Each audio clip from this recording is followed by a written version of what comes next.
Bismillahirrohmanirrohim. Assalamualaikum warahmatullahi wabarakatuh. Perkenalkan, saya Wulandaria. Saya akan menjadi dosen di mata kuliah manajemen keuangan kalian di kelas R1 semester 3 di kampus Primagraha.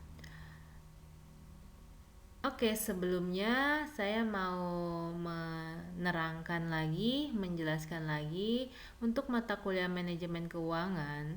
Saya akan menggunakan referensi bukunya dari bukunya Pak Sutrisno ya, dengan judul bukunya Manajemen Keuangan Teori, Konsep dan Aplikasi, terbitan dari Ekonesia FE UII Yogyakarta. Jadi kalian bisa pinjam bukunya di perpustakaan, ataupun kalau kalian mau kalian bisa beli juga. Bukan beli ke saya ya, beli bisa via online atau di toko buku yang ada di Kota Serang atau di eh, daerah manapun ya. Oke, untuk kali ini saya akan menjelaskan tentang bab 1 dalam bukunya Pak Sutrisno ini dengan temanya ruang lingkup manajemen keuangan ya. Sebelum masuk ke materi tentang manajemen keuangan, saya mau menjelaskan kembali tentang 3 fungsi penting dalam organisasi atau perusahaan. Nah, ini 3 fungsi pentingnya harus ada. Kalau tidak ada ini, proses aktivitas pada perusahaan atau organisasi itu tidak akan bisa berjalan dengan baik, bahkan bisa stuck ya, bisa berhenti seperti itu. Nah, fungsi pertama adalah fungsi pemasaran. Tentunya kalian semester ini sudah mempelajari manajemen pemasaran kan? Nah, di mana fungsi pemasaran ini sangat penting ya. Selain dia menciptakan permintaan artinya juga fungsi ini menciptakan customer yang dimana customer ini akan menjadi income-nya perusahaan. Maka kunci penting atau garda terdepan dalam suatu perusahaan itu adalah bagian pemasarannya, karena dia menciptakan permintaan yang akhirnya menghasilkan laba atau keuntungan atau pemasukan bagi si perusahaan tersebut. Kemudian fungsi selanjutnya adalah fungsi operasi ya. Ini operasi bisa produksi juga. Tentunya kamu juga mempelajari di semester ini dengan mata kuliah manajemen operasional. Nah, ini penting juga, sama pentingnya seperti pemasaran. Bedanya kalau operasi itu dia menghasilkan produk atau jasa. Karena kalau suatu perusahaan atau organisasi dia tidak menghasilkan produk atau jasa, jadi apa yang mereka mau jual seperti itu, dan produk atau jasanya itu harus sesuai dengan keinginan customernya dong. Jangan sampai kita menghasilkan produk atau jasa tapi tidak diterima oleh customernya. Lalu juga produk atau jasanya yang kita hasilkan juga harus tentunya berkualitas. Nah, makanya di mata kuliah manajemen operasi itu gimana proses aktivitas bisnis perusahaan itu dari mencari bahan baku sampai ke customer itu dipelajari. Kemudian keuangan. Nah, ini kita akan mempelajari fungsi keuangan ya, dimana kita pelajari di manajemen keuangan. Nah, fungsi keuangan juga sama-sama pentingnya karena fungsi keuangan ini gimana caranya mengelola keuangan, mencari sumber dana, kemudian juga dari dana tersebut bagaimana caranya dikelola. Nah, dana yang sudah masuk itu akan dikelola perusahaan untuk menjalankan aktivitas bisnisnya sehari-hari. Jadi aktivitas operasionalnya bisa ke bagian ke operasinya, bisa juga ke bagian pemasarannya. Nah, kalau ditanya lagi bagian sumber daya manusianya di mana? Karena kalian mempelajari manajemen sumber daya kan? Nah, manajemen sumber dayanya kita pelajari di semuanya, dalam artian manajemen sumber daya adalah suatu ilmu ya, gimana dia seseorang yang bekerja sebagai MSDM ya, sebagai divisi MSDM itu mencari orang-orang yang kompeten di bidang pemasaran, operasi, keuangan. Kenapa? Kalau misalnya perusahaan atau pekerjaan tidak ditempati sama orang-orang yang kompeten, itu perusahaan atau organisasi itu tidak akan berjalan dengan baik. Jadi the right man on the right place. So, kita masuk ke materi tentang manajemen keuangan gitu. Apa sih manajemen keuangan?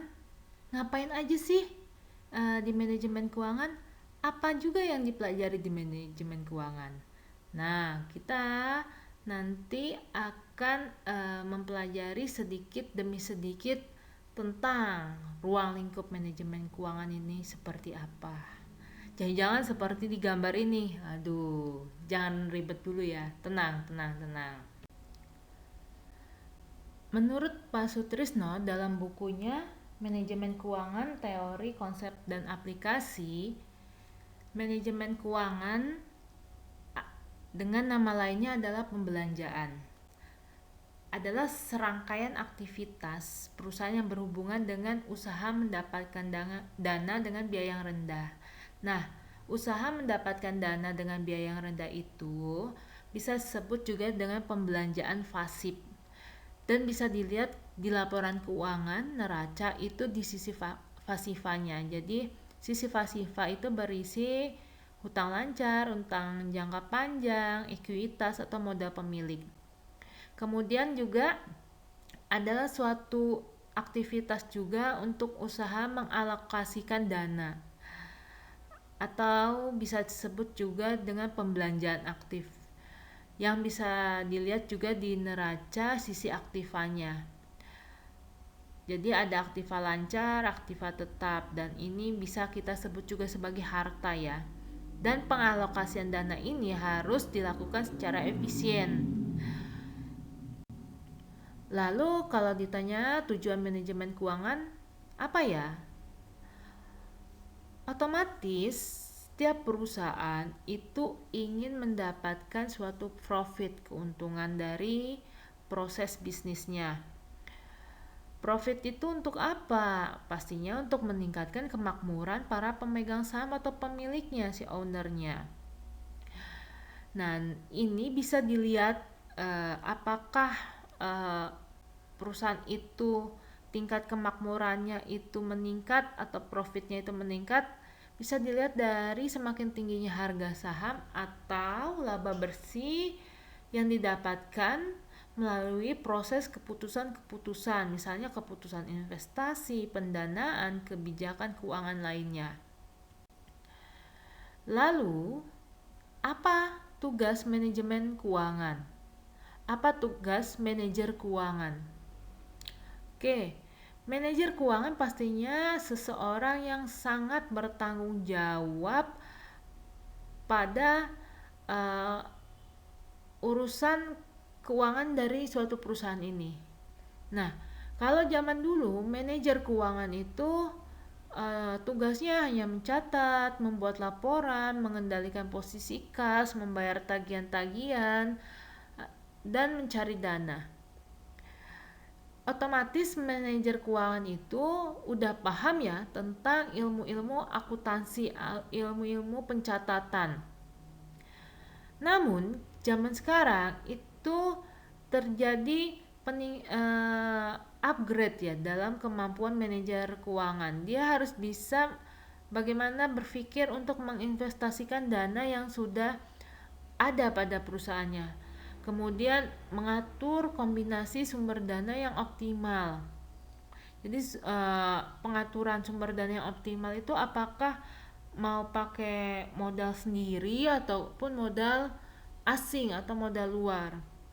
Terus juga harus bisa berpikir dalam pendistribusian keuntungan, jadi pembagian dividennya dalam meningkatkan nilai perusahaan.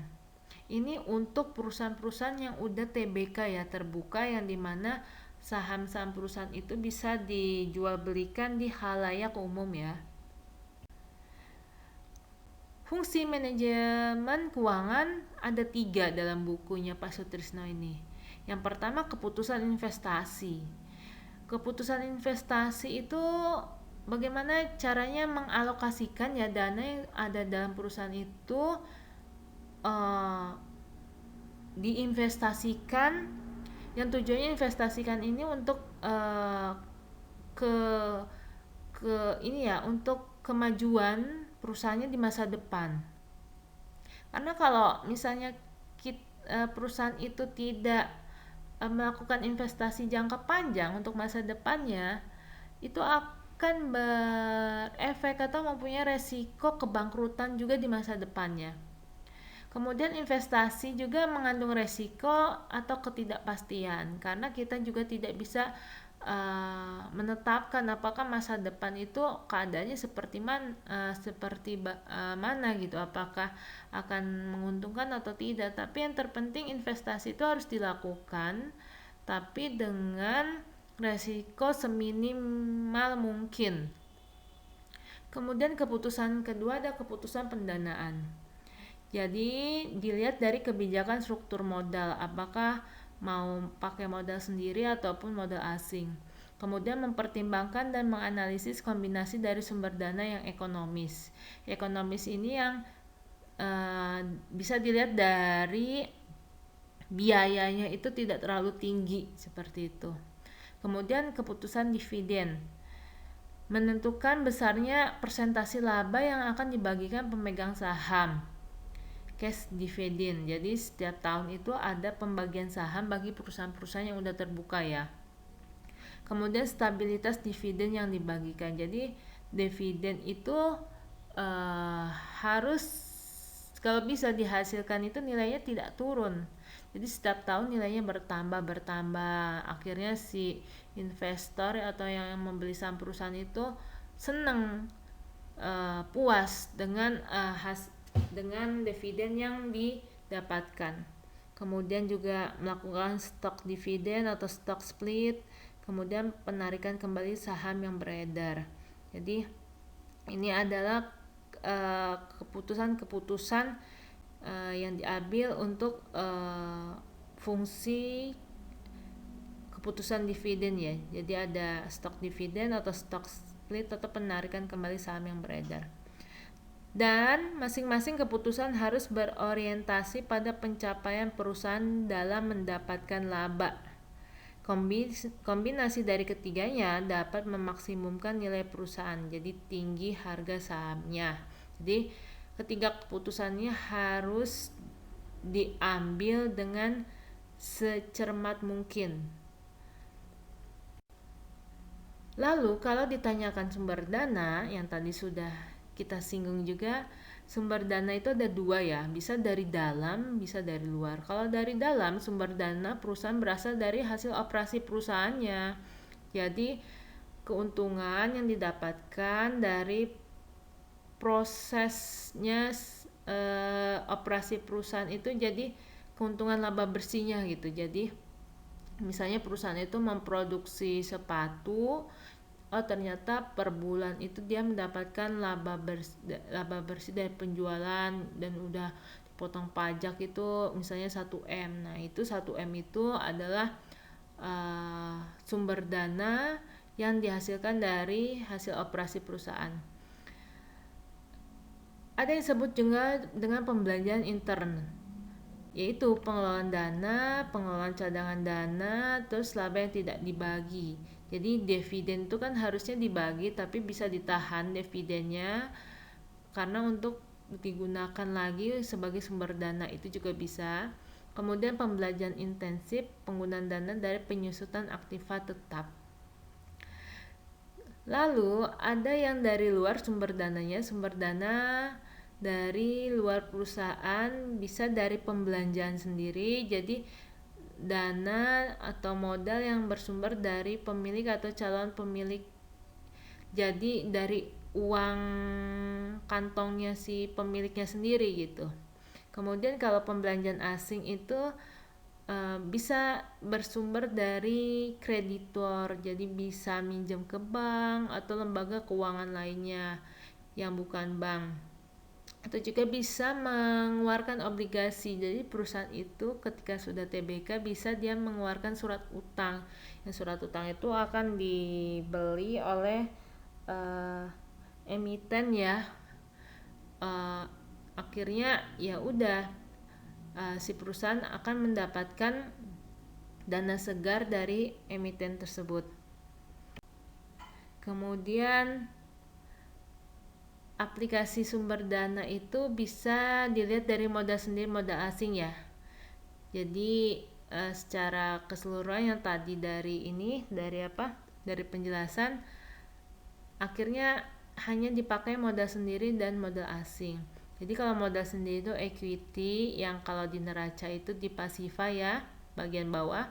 Kemudian berasal dari setoran pemilik atau uang kantongnya pemiliknya sendiri. Kemudian hasil operasi perusahaan. Kemudian kalau modal asing itu bisa dari pinjaman, mengeluarkan obligasi, ataupun perusahaan membayar kompensasi berupa bunga beban tetap perusahaan, seperti itu. Kemudian struktur modal harus mempertimbangkan antara modal asing dan modal sendiri. Nah, di sini bisa dilihat kegagalan dalam mendapatkan sumber dana dapat menghambat apa? Yang pastinya proses produksinya dong.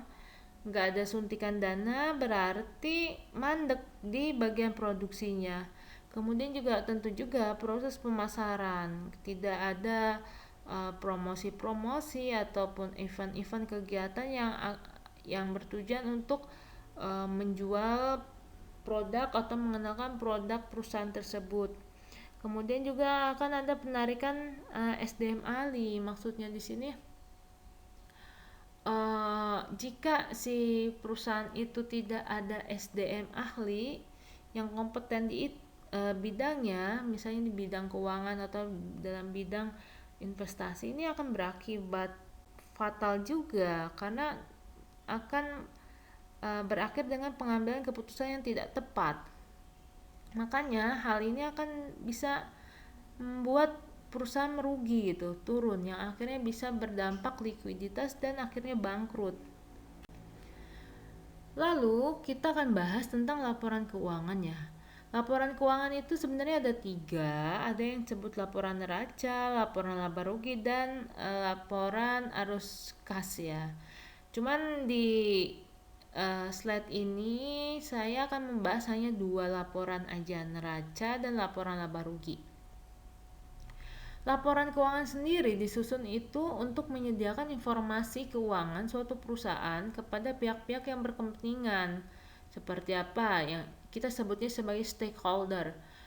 Pihak tim manajemennya, pemilik, kreditor, investor, pemerintah. Karena mereka sebagai bahan pengambilan keputusan penting ya.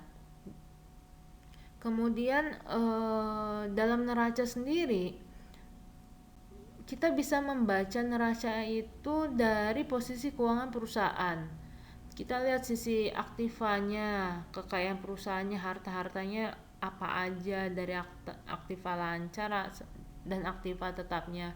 Kemudian dari sisi pasifanya kita lihat nih si perusahaan udah utangnya berapa aja, terus modal yang dapat juga berapa. Dan neraca itu hasil akhirnya antara sisi aktiva dan sisi pasiva itu harus balance ya, seimbang nilainya. Kemudian laporan keuangan laba rugi menunjukkan hasil kegiatan perusahaan dalam jangka waktu tertentu, biasanya 1 tahun ya laporan laba rugi, dan sebagai indikator keberhasilan perusahaan dalam menjalankan usahanya selama 1 periode.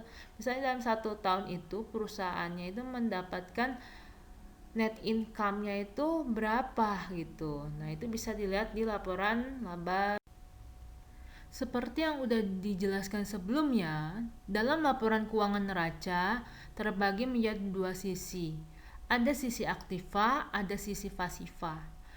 Pada sisi aktiva ada yang disebut dengan aktiva lancar, di mana masa perputarannya itu kurang atau maksimal 1 tahun. Aktiva lancar sendiri itu bisa berupa kas, persediaan, piutang dagang. Lalu ada yang juga yang disebut aktiva tetap. Nah, aktiva tetap atau aktiva tidak lancar, masa perputarannya itu biasanya lebih dari 1 tahun. Contohnya seperti ada kendaraan, bangunan, tanah. Lalu kalau sisi pasiva itu ada namanya kewajiban atau sama dengan hutang. Dan kewajiban atau hutang ini ada jangka pendek, ada jangka panjang. Kalau kewajiban atau hutang jangka pendek bisa juga disebut juga hutang lancar ya, di mana masa jatuh temponya biasanya kurang dari 1 tahun. Tapi kalau hutang jangka panjang, jatuh temponya itu lebih dari 1 tahun. Kemudian di sisi pasiva juga ada yang namanya modal. Nah, ini modal biasanya modal yang didapatkan dari pemilik perusahaannya juga. Kalau pada gambar itu modalnya misalnya modal tuan takur. Jadi ownernya itu tuan takur, dia memberi modal untuk usahanya sebesar itu 5.500 seperti itu. Lalu kalau laporan keuangan laba rugi itu dia berisi tentang pendapatan dari hasil penjualannya, kemudian juga berisi biaya-biaya, kemudian dari itu didapatkan laba bersih, pendapatan dikurangi biaya. Biaya itu bisa disebut dengan beban. Lalu dalam biaya itu atau beban nanti ada yang kalau laba bersihnya sendiri kan pastinya sudah tidak ada pemotongan lagi seperti pajak, bunga, itu sudah disebut laba bersih. Tapi kalau belum dipotong pajak, bunga, itu biasanya disebut sebagai laba kotor atau laba operasi atau bisa disebut juga dengan EBIT. Lalu kita bahas tentang biaya. Karena manajemen keuangan tadi itu pencarian dana itu harus digunakan harus dengan dana yang harus dengan biaya yang minimal mungkin. Jadi kita lihat penggolongan biaya itu dasarkannya seperti apa. Jadi biaya itu ada dua ya penggolongan, ada biaya produksi, ada biaya non produksi. Kalau biaya produksi itu biaya yang keluar atau muncul pada proses produksi, proses pembuatan produk. Misalnya biaya bahan bakunya, biaya tenaga kerjanya, biaya overhead pabrik.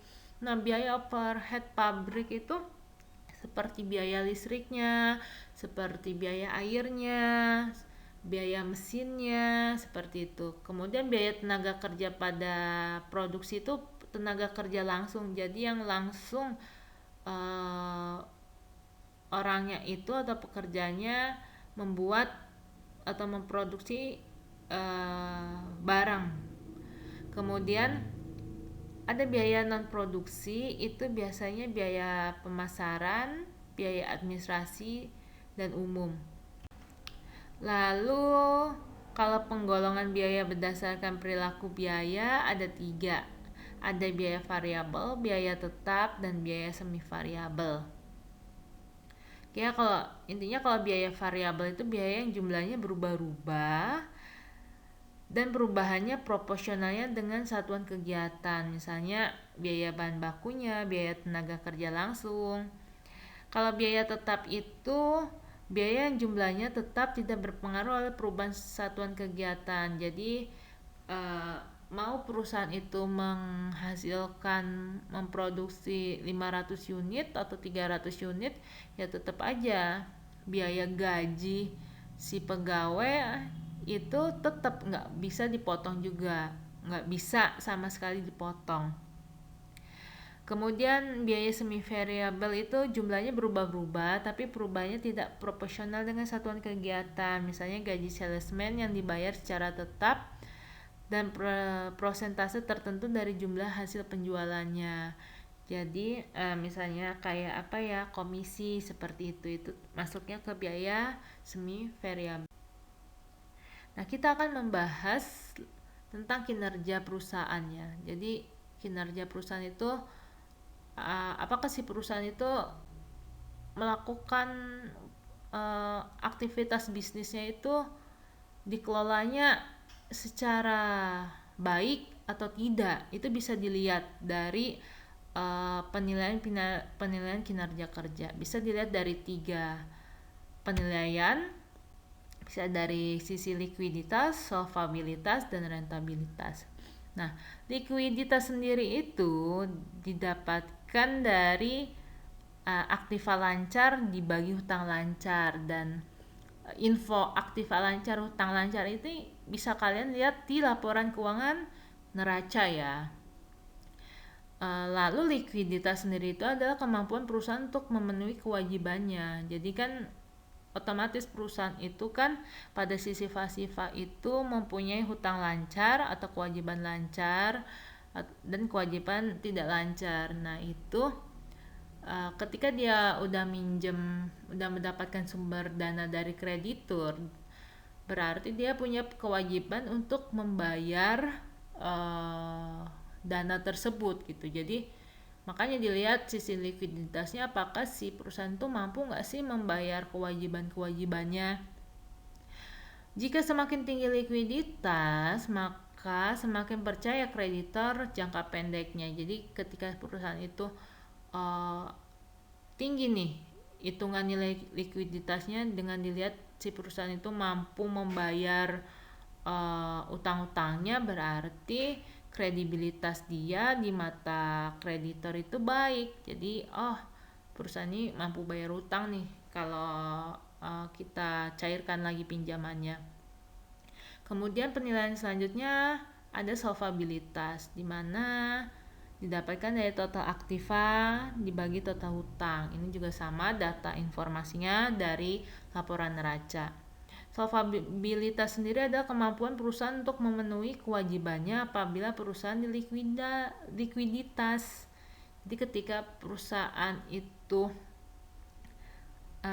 bangkrut, hampir mau bangkrut, nah itu apa aja nih harta-hartanya yang bisa dicairkan seperti itu. Apabila perusahaan mampu menutup semua hutangnya, berarti perusahaan dalam kondisi solvable. Jika tidak mampu, dalam kondisi insolvable. Nah, keadaan tidak mampu ini yang mengakibatkan perusahaan itu gulung tikar, benar-benar bangkrut, ditutup kayak gitu. Kemudian penilaian selanjutnya disebut rentabilitas, di mana didapatkan laba dibagi total modal dikali 100%. Kemampuan perusahaan dalam menghasilkan keuntungan dengan semua modal yang bekerja di dalamnya. Dan rentabilitas ini poinnya ke modal ya, dimana atau sumber dana, dimana sumber dana atau modal itu dapat didapatkan dari 2, bisa dari modal sendiri ataupun modal asing. Rentabilitas ada ekonomis, RA ya disingkatnya, itu EBIT dihitungnya dibagi total modal dikali 100%. EBIT ini earning before interest dan tax, jadi bisa disebut laba operasi, dimana belum dikurangi dari biaya bunga dan pajak. Kemudian rentabilitas modal sendiri, RMS, itu IET dibagi modal sendiri dikali 100%. IET sendiri earning after tax, jadi IET itu adalah laba bersih dibagi modal sendiri. Nah, itu didapatkan nilai rentabilitas modal sendiri. Oke, kalau di sini apakah ini laporan keuangan neraca seperti ini, laporan neraca perusahaan ABC ini likuiditas atau solvabilitas? Caranya nyarinya seperti apa? Menghitung tadi kinerja perusahaan. Oke, kalau kita mau mencari likuiditas, berarti kan tadi aktiva lancar dibagi hutang lancar. Kalau kita lihat neraca ini, aktiva lancarnya berapa? Aktiva lancarnya kan 300 juta. Lalu hutang lancarnya 100 juta. Jadi untuk nilai likuiditasnya 300 juta dibagi 100 juta. Jadi artinya gini, artinya setiap 1 rupiah hutang lancar perusahaan akan dijamin 3 rupiah aktiva lancar perusahaan. Lalu solvabilitas sendiri kan dicari dari aktiva tetap dibagi total aktiva dibagi total hutang. Solvabilitas adalah total aktiva dibagi total hutang, dimana total aktivanya kan 800, total hutangnya itu 320 ya. Total hutangnya dapat dari mana 320? Itu aja 800 kemudian dikurangi 580. Nah, kemudian ini didapatkan berapa? Didapatkan 2,5. Artinya 1 rupiah hutang perusahaan dijamin dengan 2,5 rupiah kekayaan yang dimiliki perusahaan. Nah, kalau ditanya rentabilitas itu bagaimana mencarinya? Rentabilitas ada ekonomis, ada rentabilitas modal sendiri. Kalau rentabilitas ekonomi tadi apa? EBIT dibagi total modal. Nah, jadi EBIT-nya berapa? 220 juta dibagi total modalnya sebesar 1 miliar. Itu dapat nilai RE. Kalau rentabilitas modal sendiri RMS kan tadi IET, earning after tax dibagi modal sendiri. Jadi 90 dibagi 90 juta dibagi 500 juta. Jangan lupa dikalikan 100%. Kalau ditanya modal sendiri atau modal asing, pastinya dilihat dulu meningkatkan kemakmuran pemilik nggak sih? Meningkatkan RMS atau IPS gitu. Nah, kita lihat suatu perusahaan itu kan pastinya akan butuh dana untuk operasional. Nah, itu bisa dari sumber dananya modal sendiri atau modal asing. Tapi lihat dulu ini poinnya, modal sendiri modal asing itu nguntungin perusahaan nggak sih? Nah, jika modal asingnya kita memilih modal asing, bisa dilihat kalau nilai RE-nya, rentabilitas ekonomisnya lebih besar dari suku modal asingnya, berarti akan menghasilkan RMS-nya lebih besar. Tapi kalau tidak, itu kita lebih baik menggunakan modal sendiri. Modal sendiri itu bisa dilihat juga dari RE kurang dari suku modal asingnya,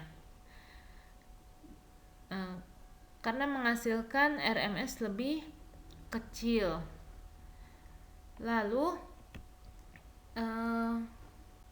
poinnya, baik modal asing atau modal sendiri wajib tidak merugikan si perusahaan, karena baik modal asing pun akan keluar biaya ya, misalnya biaya bunga. Kalau modal sendiri sebenarnya tidak ada biaya bunga, tapi kan dia akan bisa berakibat keuntungan operasional perusahaan itu kalau sering diambil untuk modal juga, akhirnya aktivitas bisnisnya juga, perputaran bisnisnya, aktivitas sehari-hari juga bisa terhambat seperti itu. Nah, ini ada contoh soal ya. Nanti kalian pelajari contoh soalnya, ini di buku sudah ada ya.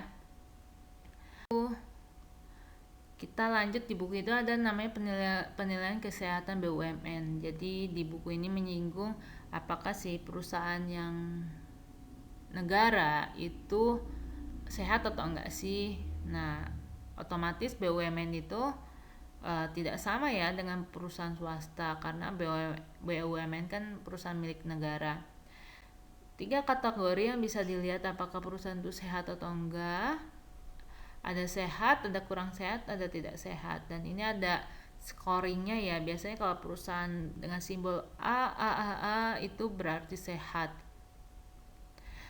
Kemudian kalau yang kurang sehat biasanya B, atau tidak sehat itu C. Nah, di dalam buku ini penilaian juga dilihat dari 3 aspek keuangan, aspek operasional, dan aspek administrasi. Dan jenis BUMN-nya juga dilihat juga, ada BUMN yang infrastruktural atau enggak yang non infrastruktural seperti itu. Untuk poin penilaian aspek keuangan ya, bisa dinilai dari item-itemnya sudah tersedia. Jadi bisa dilihat dari ROE-nya misalnya, bisa dilihat dari menghitung nilai ROI-nya, rasio kas, rasio lancar, payback period, seperti itu ya. Oke, sebagai closing materi dari bab 1 ruang lingkup manajemen keuangan dari bukunya Pak Sutrisno ya. Ini ada quotes dari Robert Kiyosaki. Dia berkata begini, "If you do not know how to care for money, money will stay away from you." Jadi jika kamu tidak tahu cara mengelola keuangan, uang akan menghindari dari kamu. So, makanya kita mempelajari manajemen keuangan itu agar paham, agar bisa mengelola keuangan, baik keuangan sendiri ataupun keuangan perusahaan. Nah, bisa dilogikakan juga sini. Misalnya saya kasih contoh sedikit, ada orang yang tidak tahu cara atau ilmu mengelola keuangan, tiba-tiba dikasih 1 miliar. Apa yang akan terjadi? Ayo, bisa uang 1 miliar itu dalam hitungan hari hilang. Tapi kalau kita tahu caranya mengelola keuangan itu dengan baik, malahan uang 1 miliar itu akan berkembang. Dalam artian bukan riba ya, bisa dialokasikan ke pos-pos yang bisa memberikan keuntungan lagi gitu, perputaran keuntungan. Jadi uangnya itu benar-benar mengalir dengan baik dan benar, seperti itu ya. Makanya kita harus mempelajari manajemen keuangan secara bijak ya. Lalu ada tugas bisa dikerjakan kelompok atau sendiri. Halaman 35 dari bukunya Pak Sutrisno nomor 1 dan 2. Jadi nanti kalian kumpulkan maksimal H-1 sebelum jadwal kuliah via email, baik dikerjakan diketik ataupun ditulis tangan, gak apa-apa ya, seperti itu. Oke, sekian dari saya. Nanti kalau ada yang ditanyakan bisa via WA group ya. Terima kasih. Wassalamualaikum warahmatullahi wabarakatuh.